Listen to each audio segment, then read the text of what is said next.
Here. Well, awesome. Thank you all for being here today and for joining us for this workshop on how to define your social impact business model with the mission model canvas. My name is Cameron Law, and I'm the Executive Director of the Carlson Center for Innovation and Entrepreneurship. I'm joined by two of my colleagues. We have one of our entrepreneurs in residence, Dr. Brian Gladden, and then we have Arlene Miranda, who's our longstanding Carlson Center team member, and she's our Administrative Systems and Operations Analyst. But for those of you that don't know the Carlson Center, we serve as a regional hub and platform for providing approachable and accessible entrepreneurial education, community, and support to enable startup founders of all backgrounds to explore and launch their businesses. And we have a mission to make innovation and entrepreneurship pervasive throughout the greater Sacramento region, really working to realize this vision of making the Sacramento region a premier hub of innovation and entrepreneurship. And we've really operationalized this mission and vision around core concepts of discover, build, and launch, and that we're really trying to work with you along the continuum of your entrepreneurial journey. And so today's workshop falls under our Discover programs to really provide you with some of those mindsets and tools to go through that business creation process. And we're excited to be part of your entrepreneurial journey. So before I hand it over to Brian, who will be leading us through our workshop here today, wanted to do just a little bit of housekeeping. We'd love to see your smiling faces and your curious minds on the screen. So if you're able to turn your video on, we'd love that. If not, no worries. We totally understand. And then we would ask that if you remain muted just during the presentation portion, so for recording purposes, makes for a better experience when you're going back and reliving this workshop. But if you do have questions, feel free to use the chat feature or the raised hand features. We're going to try and filter them towards the end. But if you do have a pressing question, feel free to shoot me a chat or raise that hand during the presentation. And if you want to explore that chat feature, go ahead and introduce yourself to those in the room. You can share your name, where you're joining us from, and the impact area you're focused on. And if you want to share your LinkedIn to connect with one another, feel free to go ahead. So we're excited to have you all in the space, and I'll turn it on over to Brian, who will launch into the session. So thank you all for being here. Thank you, Cameron. Welcome, everybody. Let me share my screen.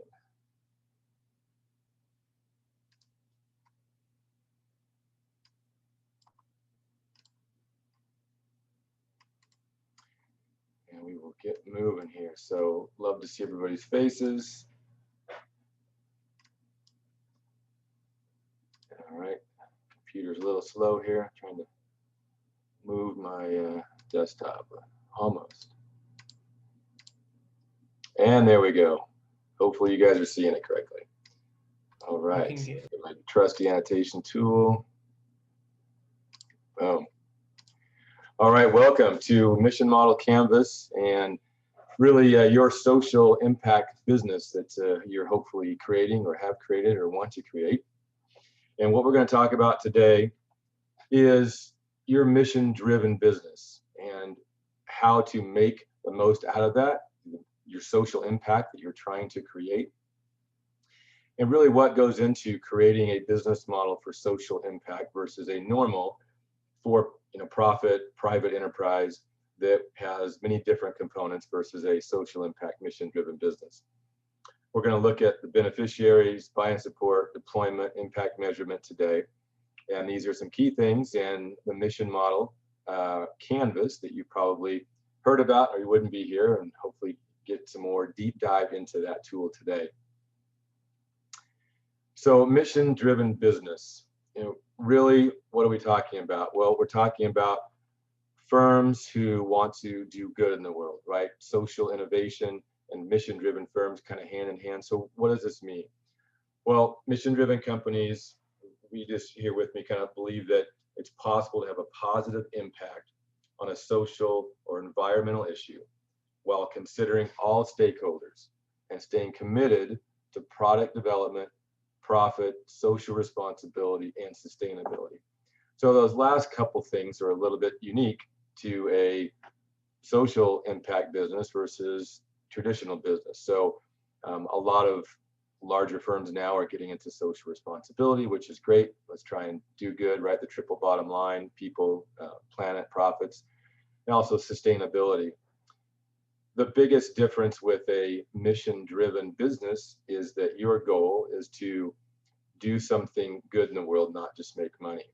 And because of that, there are different components that go into your business model that we need to take a look at. Social innovation kind of goes hand in hand with businesses who want to create social impact, mission-driven, with a specific purpose. So what is social innovation? Well, it's really the invention, development, implementation of new ideas to solve problems faced by individuals, groups, or communities. So, we have a mission-driven need, we create social innovation. And so we're going to talk today on what are some tools, specifically the mission model canvas, to help us optimize our probability that this impact we want to have in the world can actually be realized. So you might be in one of these categories. I want to do good in some area, whether it's education or poverty, hunger, clean water, energy, climate. All these are awesome impact goals.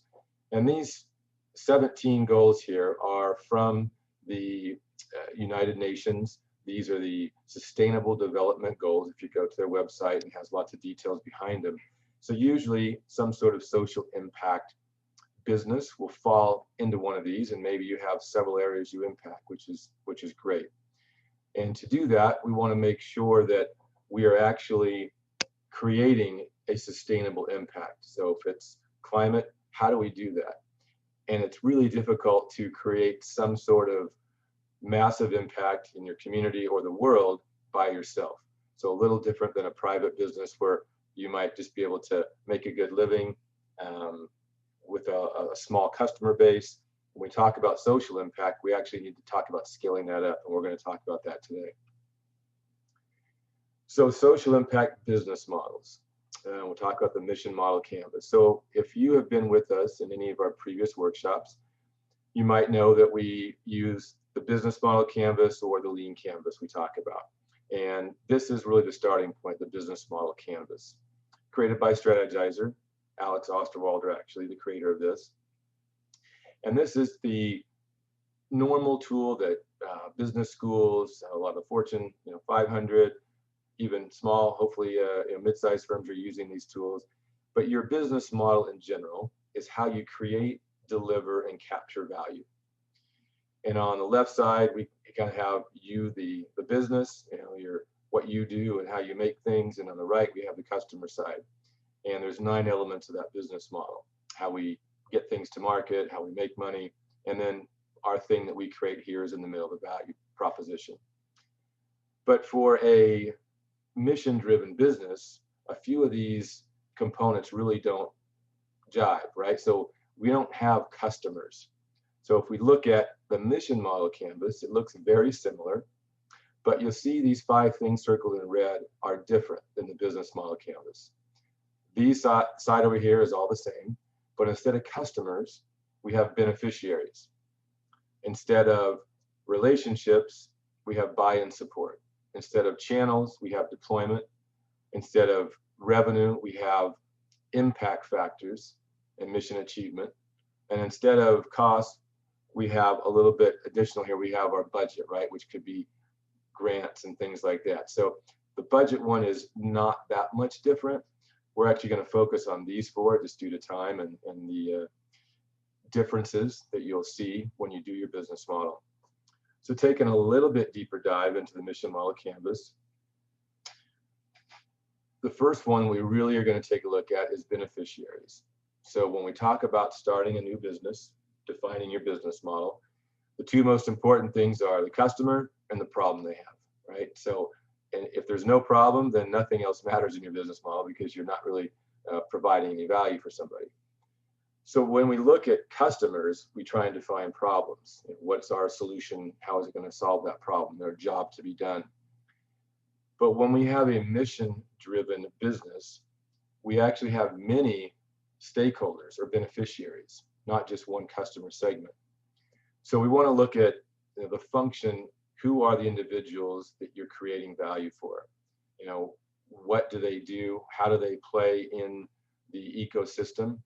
And we'll go through some examples, but think of the end user who you want to have a social impact for. But then you also might have legislators, who's making the law, that they're a key stakeholder. You might have distributors. You might have other partners, people that make that social impact work. And your new solution, service, product, whatever it is, you need to take into account how you are affecting all those beneficiaries and stakeholders. The second area, and most important really, is that impact factor. What is this mission you're trying to achieve?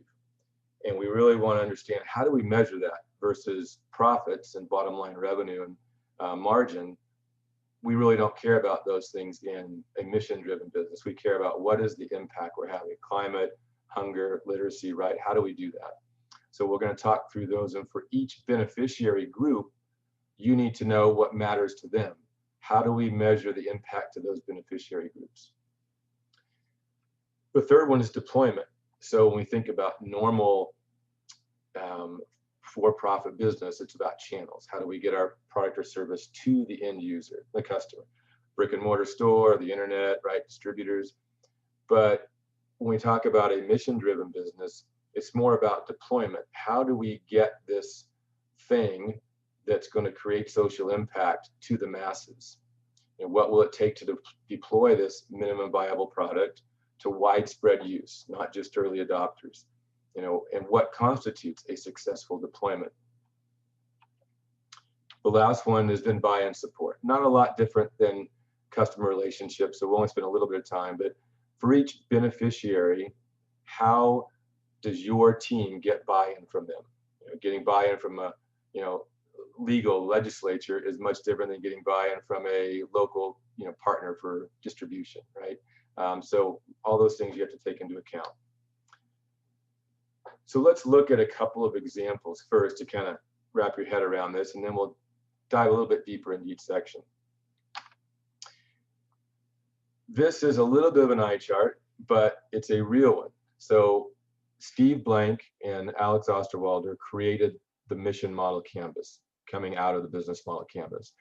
And it actually started with Steve Blank working with the Department of Defense. And you might have seen these things on, if you Googled it, or seen some videos of Steve Blank. And these are some real ones that came out of his work with the Department of Defense. And the important thing, we won't go through all of it, but the important things I think to note are the color coding here. So as you go through and build your business model and first defining who your beneficiaries are, each of these is a different group in the colors. So here he's talking about, in this case, a defense product that is coming to market. And who are these beneficiaries? Well, tactical operators. So they got SEALs and Rangers, private sector and academic partners. Stanford lab manufacturers as examples he put here. Program managers of the Department of Defense. The SOCOM, so lots of acronyms here for Department of Defense, and then Border Patrol. And so understanding who all these different groups are that might either be needed, involved, or are beneficiaries of outcomes of your new product or service is important. And then you can actually color code as well here. What are the value props, the features of my thing that are going to help those beneficiaries? And then buy-in support. So for tactical operators here, they listed, let's demonstrate the utility and gain support from senior personnel. That's how we're going to get buy-in. For the private sector, let's show opportunities for new revenue streams. So very different than operators. For the program manager of the Department of Defense, let's add utility to current program of record to increase adoption. For the SOCOM group, let's provide low-cost product with the new capabilities. And then this last one is an interesting one, saboteurs. So in most mission-driven businesses, social impact, you'll have saboteurs who aren't really on board with your mission, and you have to understand who those people are. It could be somebody that is on the other side of what you believe in. It could be somebody that is creating a different law, legislation. So who are those people? Maybe you're taking jobs away from somebody that's getting grant money for something else. So there's always that saboteur that you need to understand. So here is competition within the SOCOM group he's calling out. And deployment, they were looking at, let's do demonstration days, let's do technical experimentation and conferences. That's how we're going to get the word out. We're going to do YouTube videos on how to do this. So understanding how that's going to scale is really important. And then mission achievement, what were they looking at? Well, it's instead of revenue, improved situational awareness for small units in combat, reduced workload for tactical operators and feed monitoring operators, and decreased strain on other traditional assets. So very specific examples here, real example. Probably doesn't mean a lot to most of us, these acronyms and what they're doing, but that's okay. The point is that you need to understand who the beneficiaries are, how you're going to scale it, and what matters to each of those people, and then how you're going to measure it. Because if we don't measure the impact, then we can't prove to our stakeholders, the people who are either funding us, the grantors, the partners, distributors, all the key people, that we've actually done what we set out to do. So we have to really understand how to measure that impact. So let's look at a little bit easier example. I wanted to throw this one here because it's a real one you could Google out there. Here's an example that I've actually created in a company called ShelterBox. Some of you might know who they are. And as a Rotarian, we work with ShelterBox. ShelterBox is a nonprofit that creates as you see here in the picture, a disaster relief in a box. So it has tents, it has shovels, it has pots and pans and blankets and first aid kits. So think about disaster relief. Think about hurricanes, earthquakes, Haiti, things like that. Katrina, people are displaced. Well, they need somewhere to live and somewhere to keep them safe. So they bring in these shelter boxes, and you as a nonprofit can pay for them, help distribute them. So when I look at this, the first thing over here in the beneficiaries is, who are these beneficiaries? Well, they're displaced families without access to shelter. The second group is disaster victims. Third group is government relief organizations, and then non-governmental organization relief. So there's different groups involved when there's major disasters, both the people that are affected and those other groups who are helping. So what is the mission achievement here? Well, it's improved psychological well-being long-term of the family. You're safe. It's reduced morbidity and mortality. Let's keep people out. If they've survived a disaster, let's make sure they don't are out there with no shelter. They get food, they get water. Improved access to education and livelihood sustained. How can we continue to get back to create revenue and live for our family, create an income? How are we going to deploy and scale this? Well, we need logistics partners, we need foreign aid from nonprofits, and we need in-region distribution centers to actually get these things to people in hard-to-reach places. How are we going to do buy-in support? Well, we're going to deliver to the disaster locations. We're going to demonstrate contents to key partners and stakeholders so they understand how to use it, what's in there, how it works, how to set it up, and create videos showing the box in use and being deployed. So when we take a look at this as a whole, we can understand that it's great just to create this product, but to try and scale something to create global impact in this case will be really difficult for you to do it on your own, even if you had some funding, because now you're talking about governments being involved, disaster relief organizations. You can imagine if there's hurricanes that are coming now in Florida, FEMA's involved, the state government's involved, American Red Cross, things like that. How can you partner with those groups to actually increase your impact? So you're doing a piece of it, but you're not doing everything. So after taking a look at just some high-level examples, and we're going to come back to the ShelterBox one in a minute, let's look at the beneficiaries and their problems. And if you've been with us on any other workshops, you might have seen this slide before, and it's really appropriate here. So it's a mindset shift. Love the problem, not your solution. So you might have this wonderful idea to create social impact, but what are the problems that you're helping solve for those beneficiary groups? That's the most important thing you need to think of. You might not be one of those beneficiaries, so your assumptions might be incorrect. We need to go out and, just like a for-profit, our customer segments, what job do they have to get done? For all of our beneficiaries, what are the problems that they really need solved? What are the most important things to that group? A way to think about this in a tool, in design thinking, is all about understanding and empathizing with those beneficiaries. And so think about all of my beneficiary groups. If I put myself in their shoes, what are the most important things that they are trying to overcome or get solved for? And that is what our social impact new venture needs to actually focus on. A way to think about that, if you've been with us before, also we've shown this, is this concept of a job to be done. And it really is now a beneficiary's job to be done. Like the ShelterBox example, the very functional job there would be to get them supplies, right? So I have a tent to live in, I have a pot to cook in. But beneficiaries also have emotional and social jobs to get done. So I want to feel safe. I want to make sure that my kids are safe in a disaster. They're not sleeping in the rain, right? That they feel safe. Socially, I want to, what are the things that I want to be perceived that I'm taking care of things, right? I'm getting back on my feet, right? So we all have functional, emotional, and social needs. What are the jobs or problems that your beneficiary groups need to get done? And we need to make sure we take those into account when you're designing your social impact solution.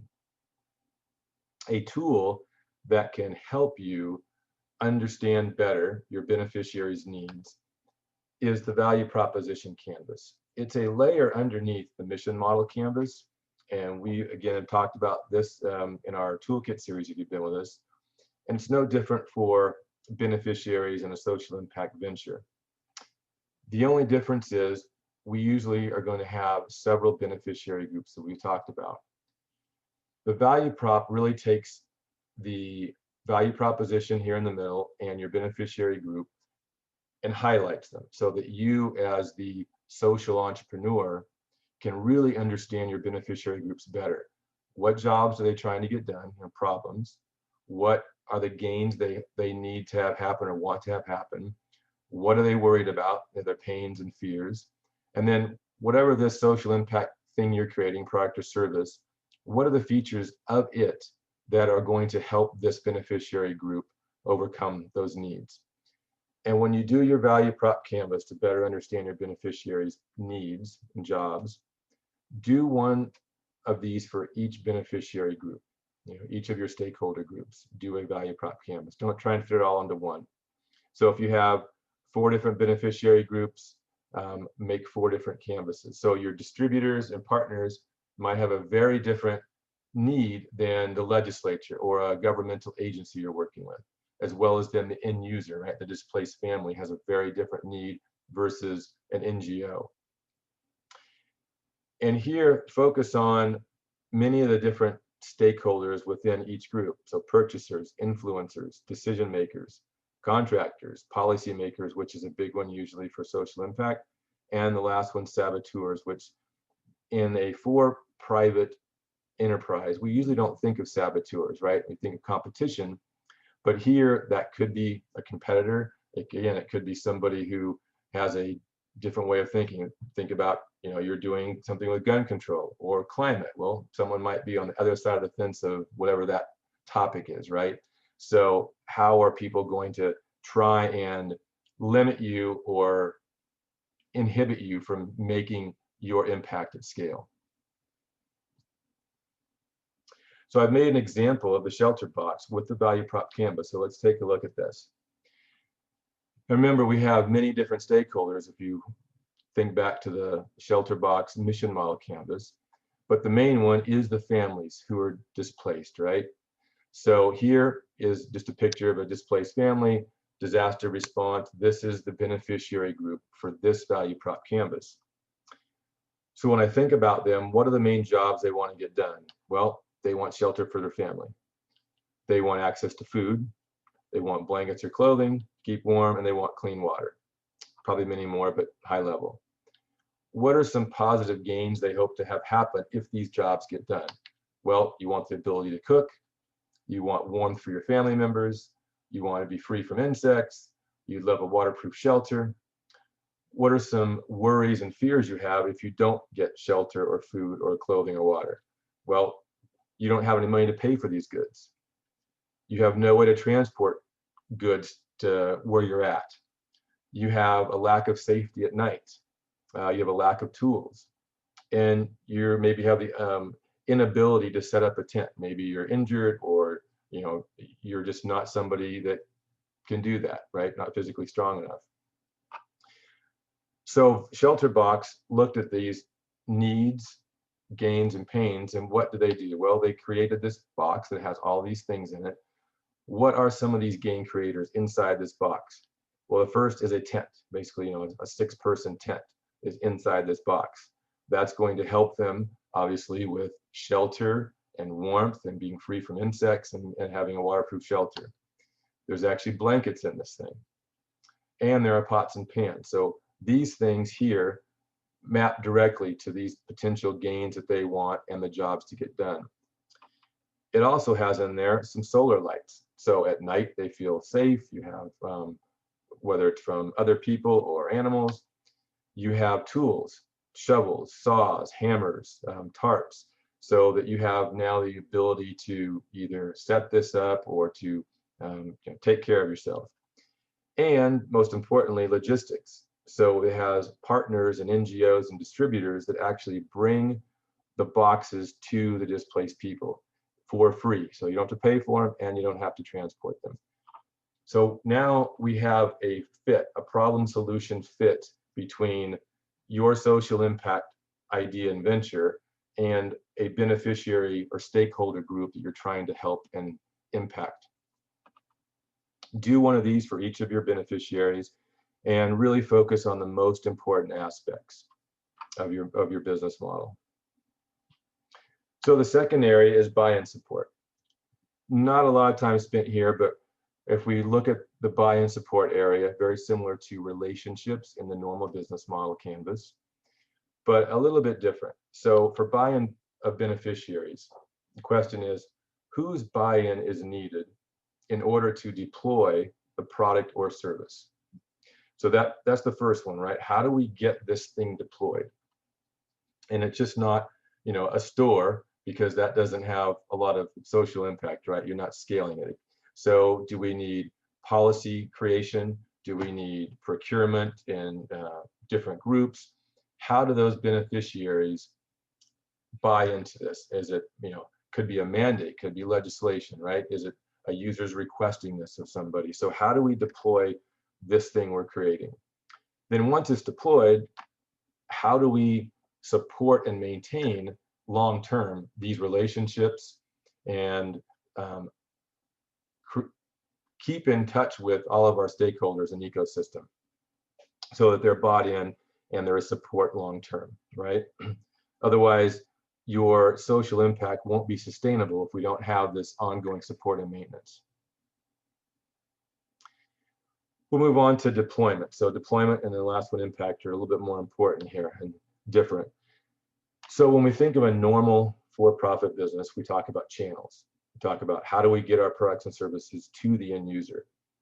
Well, just getting, as an example, the ShelterBox to the end user is good, but it's not good enough for a social impact because we need to scale and diffuse. And so these terms are pretty important. So when we talk about deployment for a social impact venture, we're talking about scaling something to the masses, whether it's a community or global in nature.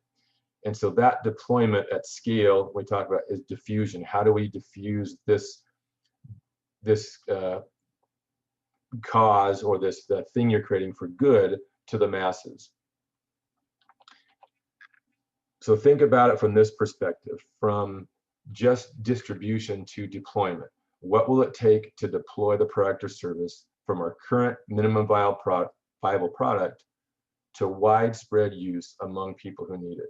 And that's the key versus a traditional business, right? We might spend a year or 2 years, making some money on a traditional business, but it's small impact. You're not, trying to sell something globally. Maybe it's just in your local area that you do business in. Well, for social impact, you're not going to have a whole lot of really impact from a social perspective. So we need to think about it in terms of widespread use is the key. And then what constitutes a successful deployment? We need to define really the end in mind when you start with your business model. And this is a key concept to think about. And I say one of the key terms to jot down is starting with the end in mind. So if you're doing a social venture, what impact are you trying to make? How many people are you trying to help? Is it a community? Is it global? What does success look like for your social venture? And then we have to work backwards to understand, to do that, who needs to be involved. You might have seen historically the diffusion of innovation curve here, and Jeffrey Moore's crossing the chasm. How do we get from small amounts of customers, early adopters, to the mass of the market? Well, when we think about this in terms of social impact innovations, it's very different, because you as a entrepreneur might have created a business, and yes, you want to scale up and do great, but you could potentially even sell your business before you get to the masses. You're like, hey, I'm just going to do an IPO, I'm getting bought out, great, I'm done. Or maybe you're making enough money just selling to a few customers that you have a livelihood and you're not worried about really scaling up, and that's too much stress. But it's different for a social venture, because if you're not reaching the masses, you're not having a big impact on society, right? The whole goal is to scale and diffuse and to help the masses for a social impact. The biggest problem is crossing this chasm. Most businesses fail after getting to up to 10%. Getting to that majority of the market is very difficult. We need to understand that as a social impact, that we can't do this alone. You are going to need partners to help you scale this social venture. And when we focus in on that chasm, we can understand what are the problems here. So great, you've got this cool idea for social impact, you've done a pilot prototype, wonderful, just like a normal business. But to diffuse and scale a social impact, you're going to have a few things, right? You need funding. So is that grant funding, from nonprofits, from federal, from private, foundations? Who's the ecosystem that you need to work with to distribute these goods, to reach the most amount of people? And then, do you need people yourself, or are there other people that are selling or servicing or helping, whether it's healthcare or education or whatever it might be, poverty, homelessness? You're going to have many stakeholders to help you scale this idea.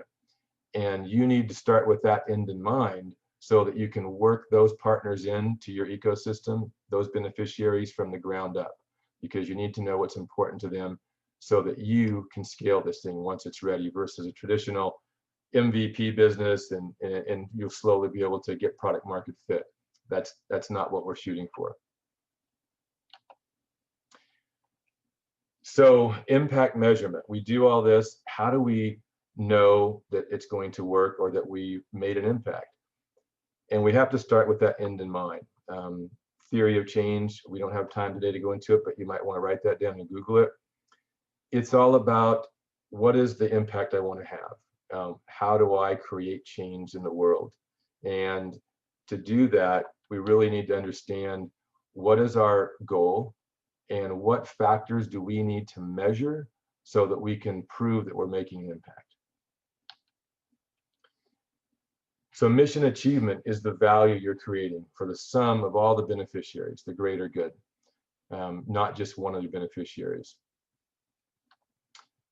There's only mission achievement if it delivers value to the end beneficiary. So if we think about the ShelterBox example, if you're only helping some NGOs and a few things, but you're not actually helping a displaced family, you probably haven't achieved your goal. So how do we put in some metrics to manage the impact and make sure that we're actually getting towards that. Because then the more impact you're creating, obviously the more people and other organizations will probably want to join in. Think of the Gates Foundation. We're going to show some examples in a second of how they measure. So why measure, first of all? Well, we want to focus the org on specific outcomes, so you know what you're striving to. We want to gather evidence to iterate on your solution. Just like a normal product or service, it's for profit, it's always evolving. We want to have evidence for funding. So whether it's grant or private, you're going to need to show proof. And we want to be able to scale to understand how we're reaching the masses. So that's why we're measuring. And a great graphic from the Gates Foundation on actionable management. Think about it in 3 simple ways. We want to track our progress. So we want to hold ourselves accountable for what we do, how we do it, measuring those inputs and activities that are going to show our investments and that we're actually on track to make a positive impact.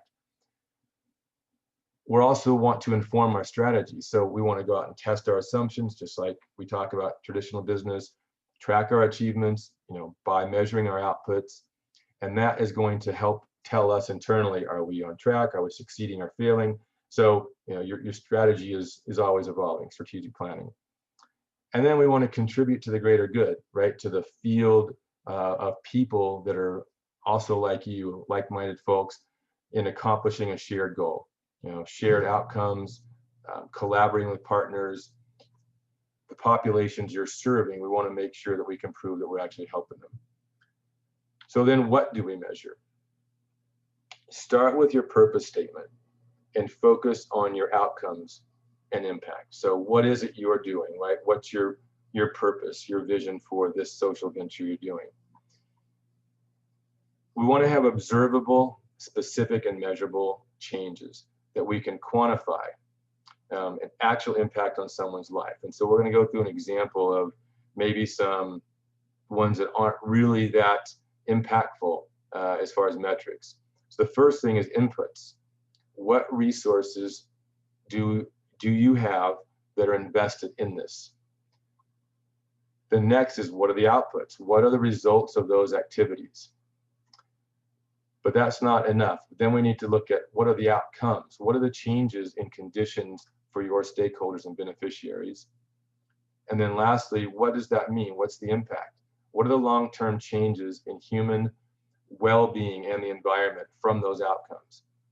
And so let's take a look at an example.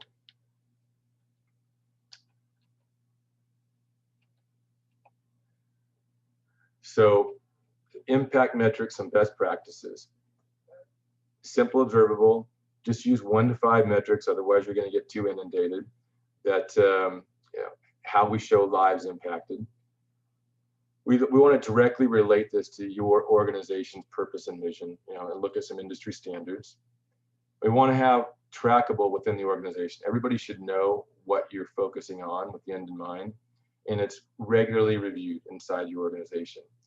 So an example of things that could look like, it could be how much money is invested, how many people have we helped, how many people we supported, how many people do we reach, we provided this, and we improved this, right? There's some different metrics and way to look at it. We don't want to use the wrong metrics to make ourselves look good, but really don't have any impact. So we'll kind of talk through an example of that. So let's just say you spent $100 on purchasing 100 mosquito nets.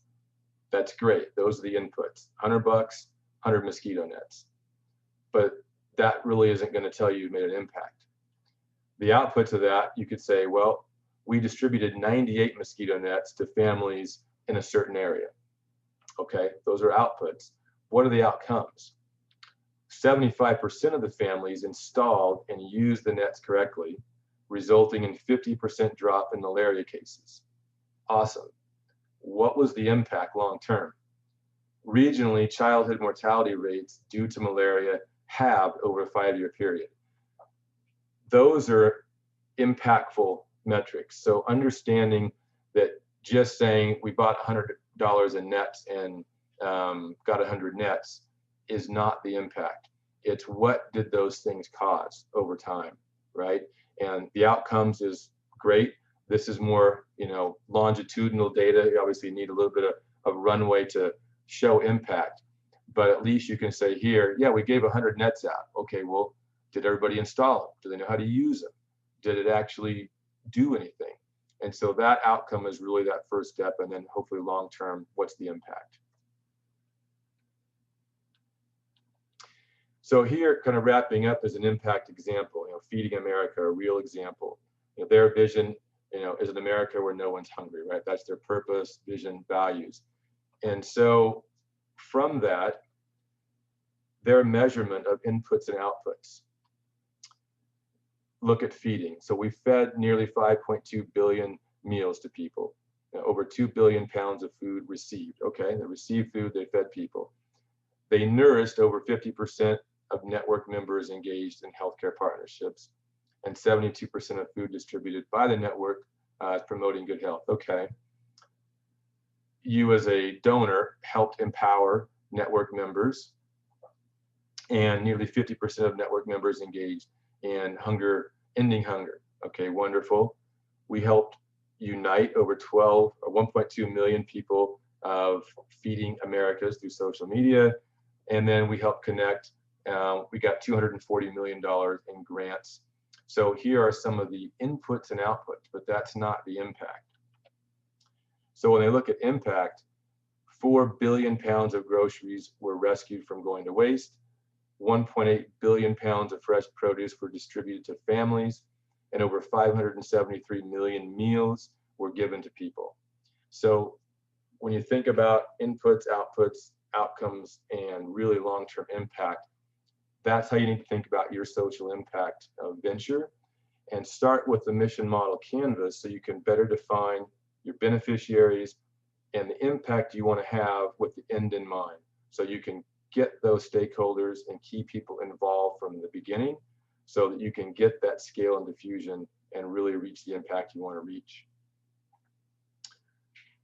I'm going to stop there so that we have time for questions, right? Perfect. 15 minutes is what we wanted. We can go back and revisit. Perfect. So we'll open it up for Q&A. Looks like we've got a couple raised hands. So if you want to use that raised hand feature, or if you want to just private message me or throw the question in the chat, I can help bring them in as well. Chirag, you have the first question, so feel free to unmute yourself and ask away. Yes, thank you so much. And first of all, this is my first time being here. So this was a new kind of environment, ecosystem that I witnessed right now. So I'm really, really grateful for that. And to start with, I'm a Sac State student. So I'm pursuing my master's in business right now. So my question to you is something else, but I want to start with as I said, I'm doing master's in business, right? So we always talk about corporate social responsibilities, how we talk about business canvas and ECG normally, right? So what I want to know more about this, I always used these business canvas, but now you told me how to use it perfectly. I always had the chance to think about how NGOs would use it, because I had a friend who had these kind of things, but I never saw her using this kind of canvas to do the thing she was doing. She was somewhere near, but today I'm calling her after this, I got something for you, right? So this is the kind of environment I was looking forward to what I got. Thank you for that. And my question is, as I said, I'm in my master's, but after 5-6 months, I'll be done with that. And I want to use what I learned today, right? So for me, I can't start my business. Someday I would love to be a part on a huge level. But as you said, we are all a small part of every single bit of it, right? So how could you suggest me to be a inactive or active part of it, and try to be a part in, try to be even a block of it if I do not have time to invest myself totally into it, right? Even after I have 10 days or 12 days, I want to learn about it. How does it work, even if I cannot contribute 100% of my time into it? So is there any way possible to get involved into it actively or passively, to get an idea of it? Brian, do you want me to take this one? Sure. So I think some ideas to learn more about the startup journey, as well as kind of the creation of some non-for-profit. So one organization that I would recommend connecting with is called the Impact Foundry. They're formerly known as the Northern California Nonprofit Resource Center. And I'm suggesting to connect to them because a lot of times when new nonprofits or social ventures are starting up, they look for advisory board members and people to be, volunteer support. And that might be a way where you can spend, a little bit less time to be a part of that startup journey. So that's one particular suggestion that I might have. I don't know if Brian has any in addition, but I think overall, I love the comments relating to the usage of the mission model canvas. It certainly is unique in terms of, I think the language makes it more accessible for a social venture. I know from my own experience in running a nonprofit and creating new product offerings, I wish I was more familiar with this stuff years ago, but that's why you bring in people like Brian to help educate you on that process. So thank you for sharing those thoughts, and we look forward to engaging you from the Carlson Center. Just one last question, one last thing. Can you write it down in the chat so I can, or anything, because I live in the Sacramento area, so anything that in that reason you can drop it in the chat if possible. Yep, you got it. I will put it in there right now. Well said, Cameron. All right. Well, any other questions for folks out there?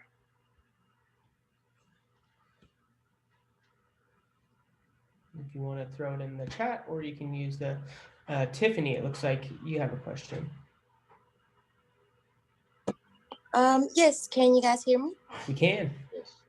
Okay. Well, thank you guys for the invitation and for the presentation, Mr. Gladden. My question is regarding how to take this same model into, I think they call it like a B impact business. Like I have background in working with 501c3s, and I want to do a startup that's still socially impactful, but also able to bring in real income. And I find it hard to do that. I don't know. I just wanted to hear a little bit more about not strictly 501c3 work, but how do you build that good B model that does a little bit of both? Sure. So, I mean, this business model, the Canvas here, or the regular business model Canvas, you can use either one. So one of your impact factors can be still revenue, right? If you're a for-profit, you don't have to be a nonprofit business. If you're doing something that's a social impact business, great, you're going to have those things listed here too. But or the business model Canvas itself, either one is a great tool. Just depends if you're doing a social impact or not. I would recommend using this one because you've got beneficiaries and other things besides revenue. And it doesn't, you don't have to be a nonprofit to use this. It's just what are the things you're trying to make sure are your outcomes. Yeah, I think if you don't mind me adding a couple thoughts, Brian, is I think one of the things as you look at who your customer on the business model canvas, and in this case your beneficiaries, sometimes the beneficiaries can't pay for the product or service that you're offering, right? And so when you look at the entirety of your business model, you certainly can have a fee for service, but the fee for service is who's paying for that particular service is kind of where you have to start mapping that out. So if you're trying to serve, underrepresented students, they might not have the capacity to pay you for that, but maybe a school district is willing to pay you for that because that helps them actually, achieve student outcomes and greater student success, right? And so that's how you'd have to look at it. So it certainly can be used either way. It's certainly harder to, focus on just a social impact business that's for profit, but I think we're having more movement towards that pathway for sure. So it's kind of thinking of what that fee for service model might be.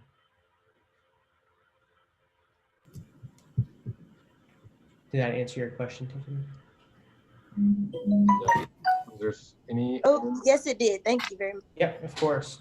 Any other questions? Yep, it looks like Hakan has a question. Yes, I have a question. Thanks, Brian, and thanks, Cameron, for organizing this very helpful session. My question is about So this model, which is based on the assumption that this is a self-sustainable enterprise, that you are going out there to help, to meet a societal need. If you add philanthropic support and also public institutions into the equation, I assume that this model would change. Some parts would be more important, some parts maybe shift directions.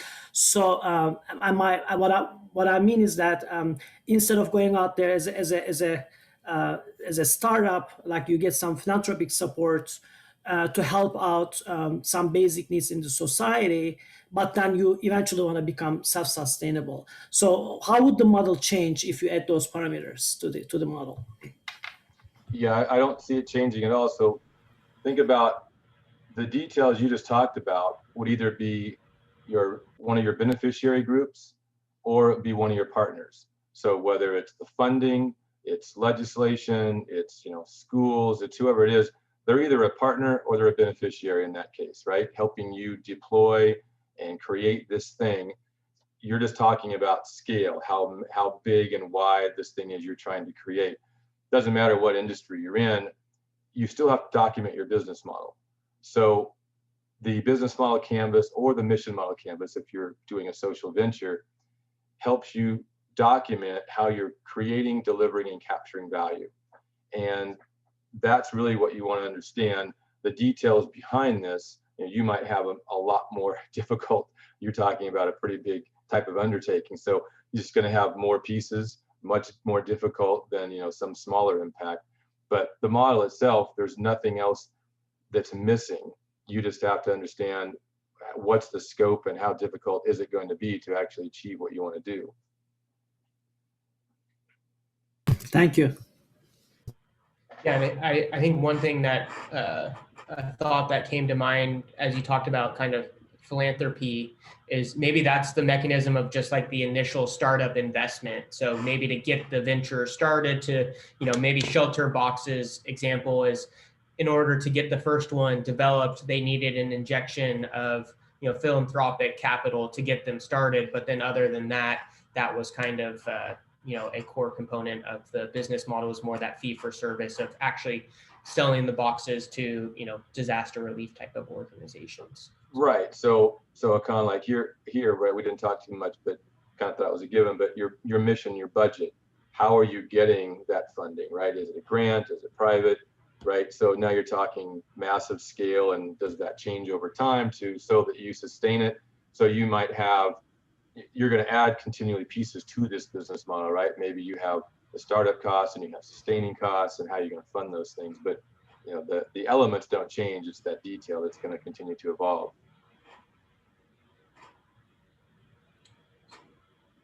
I think we got time for maybe one or two more questions if we have them, and then we will conclude with a couple quick announcements. All right, we got Like Indiana? Yeah, Indiana.